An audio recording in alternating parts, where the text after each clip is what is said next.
আজকের দিনটা যেন কেমন কেমন লাগছে, সত্যি বলতে ঘরের মধ্যে শুয়ে বসে দাঁড়িয়ে থেকেও যেন দিনটা কাটছে না। কালকে সারা রাত বৃষ্টি হয়েছে, আজকে সারা দিন। সকাল সকাল ঘুম থেকে উঠে বরমশাইকে বলি, কি গো আজকে কি রান্না হবে, কারণ এটা রেগুলারই আমার কথা রুটিন আছে যে জিজ্ঞেস করব যে কি রান্না হবে। বরমশাই তো কোনো সাজেশন দিতেই পারে না, তার জন্য আজকে বৃষ্টি বলে ভাবছিলাম খিচুড়ি বানাবো। তার জন্য খিচুড়ির বাজার করতে বরমশাইকে পাঠিয়ে দিলাম, বরমশাই নিয়ে চলে এলো।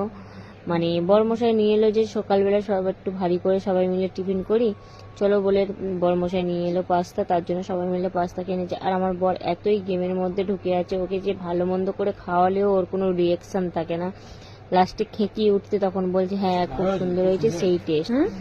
দেখতে পাচ্ছ, আবার বলছে সেই টেস্ট। আর এইদিকে আমার বাবুকে যে আমি খাবারটা দিয়েছি, ও নিয়ে টিভির, যে যেরকম পারে সে সেরকম ভাবে থাকে। ও থাকে গেম নিয়ে, এ থাকে টিভি নিয়ে, আমি থাকি ফোন নিয়ে।